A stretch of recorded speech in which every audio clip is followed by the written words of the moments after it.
This is Jerem's Tesla. This is my third episode, and what we're going to talk about today is which Tesla am I most likely to get when I make my purchase.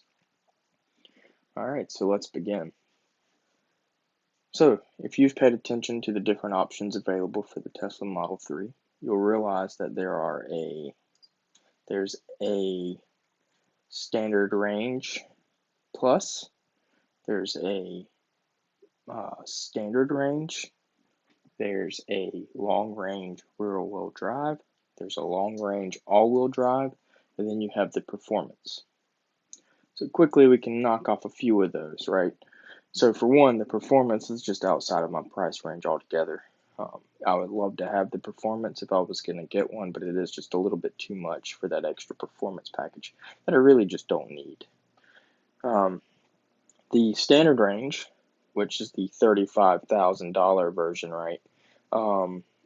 It was offered, and then it was never actually released as it was supposed to be. It was a standard range plus that had been dialed back software-wise. They took that quickly off of the menu on the website to order to. You had to phone call to order it off the menu, and they kept pushing you to buy a standard range plus either way. Then you had the long range rear wheel drive, which is one of the first versions that they actually started selling. They quickly stopped selling that one on menu as well, and you could order that for a while by calling, but no, it's no longer available at all. So that was basically just a single motor in the rear wheel drive version, but it gave you to 310 miles of range. So what's that leave us with? That leaves us with the standard range plus, and that leaves us with the long range all-wheel drive. So those are the two options that we're going to be talking about. Those are the two options that I have been thinking about, comparing which one am I going to get, which one do I feel the best about getting. First, let's talk about price. So the standard range plus is a little bit cheaper than the long range, right? It comes closer to about $39,000 before incentives or anything.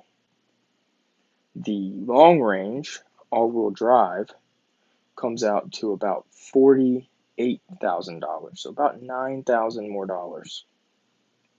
So, big difference in the price tag. For me, I could probably go ahead and get that standard range plus today if I wanted to, and feel like I had a fairly good amount of money put down on it. Since I'm not going to be trading in a vehicle, I'm just going to be putting down cash. Then you have the long range all-wheel drive, which has the extra $9,000. So I'd have to do a little bit more savings in order to get that one. So then we start looking at the different features. The first feature I look at is the speed of the vehicle, right? So we're going to talk about in 0 to 60 because that's kind of the specifications that we have. Top speed doesn't really matter. You're not really ever going to use top speed unless you're on the Autobahn, which I'm not. And so you have the 0 to 60 for the standard range plus is really fast. It's around 5.3 seconds. That's just as quick as my old Infiniti G35 that I used to have, that I used to think was a very fast car. Okay, so it's a very quick car. You'd have a lot of fun in it, in other words. The long range all-wheel drive has a much quicker 0 to 60 time. It comes in at 4.4 seconds. That's almost an entire second faster than the standard range plus. That makes a pretty big difference. That'll be very noticeable when you're actually in the car. Another thing to think about here on the long range all-wheel drive is the fact that it has dual motors. So say one motor fails, you can still get around just that one motor. One motor, it will still drive you around. It's not recommended to drive long ranges or anything, but you could drive to work and back and things like that. You can make it home for you to get your car into the shop. So I think that's a benefit. The other thing is it has that induction motor in the front. And that is that motor that gives you the extra kick back whenever you actually get that acceleration, that instant torque. That feels like nothing else. From what I've been hearing, is that it is a extreme difference, even though it's just a second difference in 0 to 60 time, and it's worth it. So those are a couple other items to think about. Next thing, the range. One's called Standard Range Plus, one's called the Long Range All-Wheel Drive. Standard Range Plus comes with around about 230 miles of range. So, that's pretty good for any daily commute. You would never have an issue. You'd never have an issue doing any traveling using the supercharging network. But the long range all-wheel drive comes with about 310 miles of range. So, for me, when I think about the range, I'm in Columbia, South Carolina, so I want to go down to Charleston for the day, or Greenville, or Asheville, Myrtle Beach, or Florence, somewhere like that for the day. For me, I think it'd be nice to be able to go there for the day, drive around a little bit, and still be able to make it back home. All those locations I just talked about, with the exception of Asheville, which is a little further out, are over 100 miles away.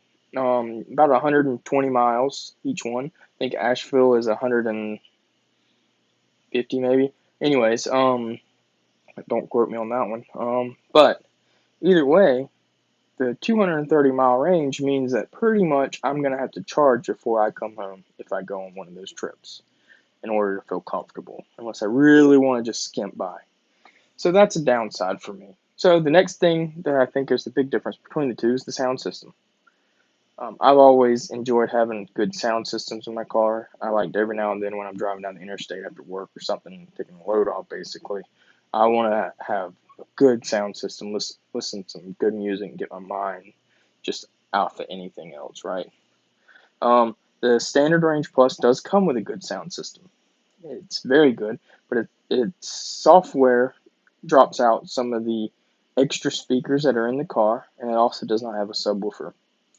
And then the Long Range All-Wheel Drive has the immersive premium audio system that I've just heard so many good things about, that it's so great. When it comes down to it, I'm leaning towards the Long Range All-Wheel Drive.